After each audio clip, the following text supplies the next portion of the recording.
Olá pessoal, o nosso tema de hoje é a geração de 45.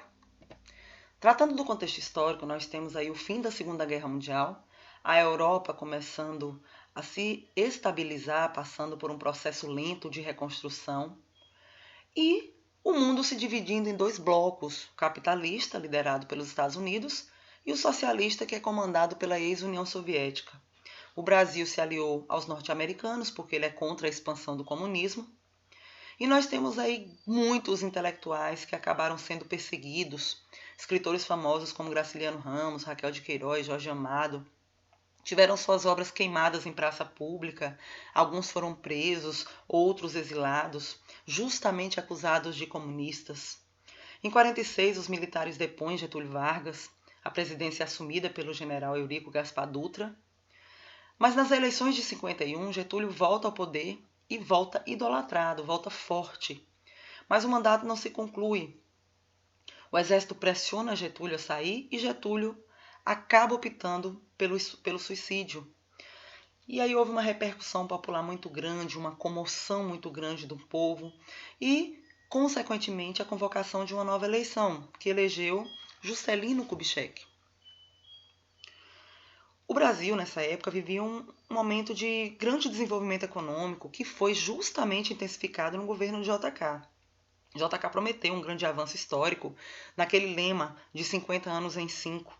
Os planos do governo eram de modernização do país, que resultaram em grande crescimento industrial, aumento de empregos, consequentemente a renda dos trabalhadores.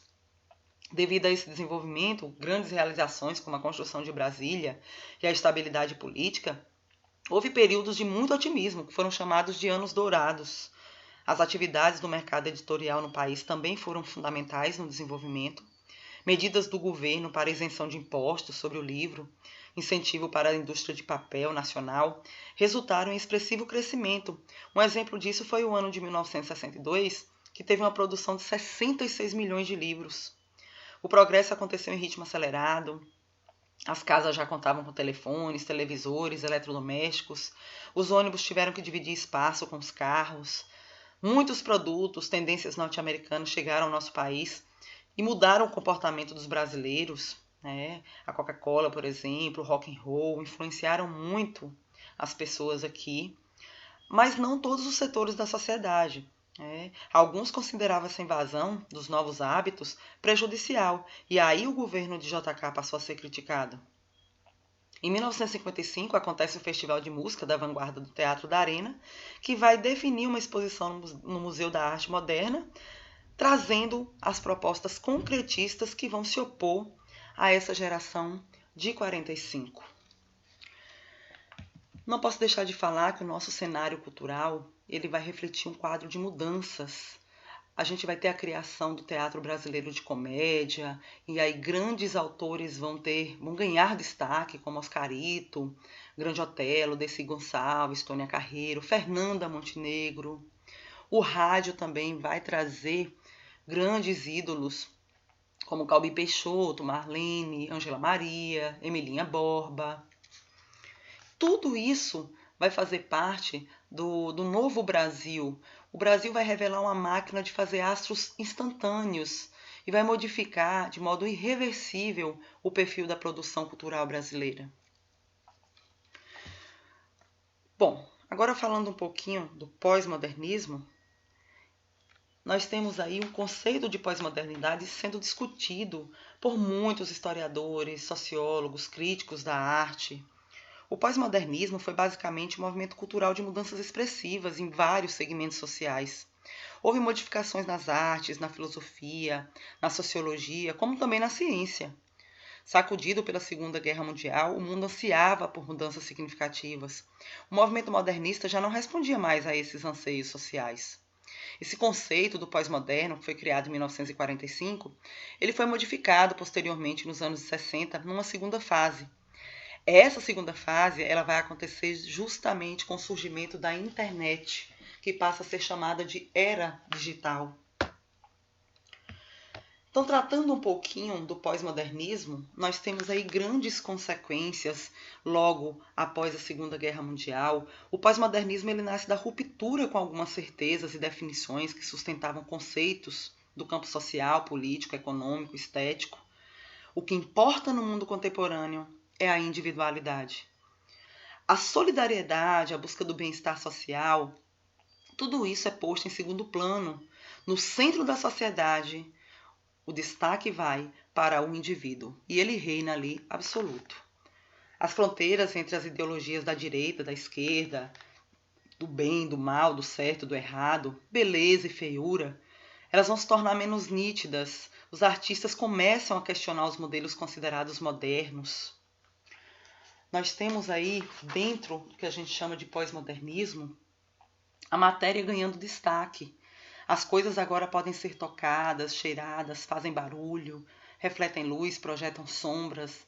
Os artistas passam a explorar diferentes possibilidades de criação, de interação com o público. A experimentação torna-se o princípio norteador da estética pós-moderna. Agora a arte é lida pelo público. Nós temos aí aliado à mídia, Andy Arrow recriando a imagem de produtos domésticos, como sopas enlatadas, esponjas de aço, ou seja, surge aí a pop art. Nós temos grandes destaques no cinema, como, por exemplo, o trabalho com a sobreposição de imagens, a arquitetura sendo submetida a lógicas implacáveis do capitalismo. Tudo isso vai refletir dentro do que a gente chama de pós-modernismo. Tratando do projeto literário da Poesia de 45, nós temos aí uma fala de Alfredo Bossi, destacando duas preocupações que orientavam a produção poética da geração. Uma, a busca de mensagens que dessem ao texto a dimensão de um testemunho crítico da realidade no plano social, moral e político. E essas mensagens podiam ser temas, motivos poéticos. 2. O desejo de encontrar códigos formais que trouxessem para o verso estruturas semelhantes às utilizadas para a comunicação de massa. Cores, símbolos, exploração de formato de letras, organização gráfica, elemento essencial da sociedade contemporânea. Como agentes do discurso, nós temos que considerar que o contexto da agitação política pelo qual o país passava no início dos anos 40 começou a animar a discussão intelectual, estimular o contato entre os artistas. E os maiores focos vão acontecer no Rio de Janeiro e vão acontecer também em São Paulo, que é justamente onde se localizavam as grandes editoras. Então vai existir uma ampliação aí do circuito de produção cultural brasileira, que vai se iniciar lá atrás no romance da geração de 30 e vai alcançar aqui a próxima geração. Nós temos congressos também que vão ser criados e nesses congressos alguns artistas vão se destacar, por exemplo, João Cabral de Melo Neto, Levo Ivo. Nós temos a publicação de livros, a criação de livros pelos quais circulam as novas ideias. As revistas literárias também vão fazer esse papel, como a Clã e a Revista Brasileira de Poesia. Nós temos, por exemplo, no caso de João Cabral, o primeiro livro foi Pedra do Sono. Quem publicou foi o pai dele, depois que soube dos elogios do Murilo Mendes, quando o Murilo Mendes se dirige ao filho dele. Então ele, muito orgulhoso, publica a obra do filho. E João Cabral de Melo Neto vai se tornar um autor de destaque dentro dessa geração de 45. Quando a gente fala da poesia do público, a gente não tem muita informação sobre a reação, né, com relação às poesias, porque muitos dos autores permanecem ainda no anonimato.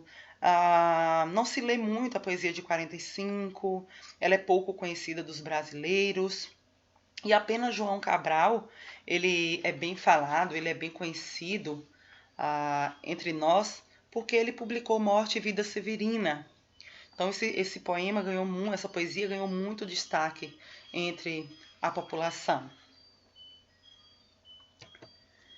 As características da terceira geração estão aí. Academicismo, passadismo e retorno ao passado, oposição à liberdade formal, experimentações artísticas, realismo fantástico, retorno à forma poética, que é a valorização da métrica, da rima, Influência do parnasianismo e simbolismo, inovações linguísticas e metalinguagem, regionalismo universal, temática social e humana, linguagem mais objetiva. Na próxima aula eu vou tratar com vocês dos principais autores dessa geração de 45. Vou trazer João Cabral e vou trazer alguns outros autores importantes para o movimento.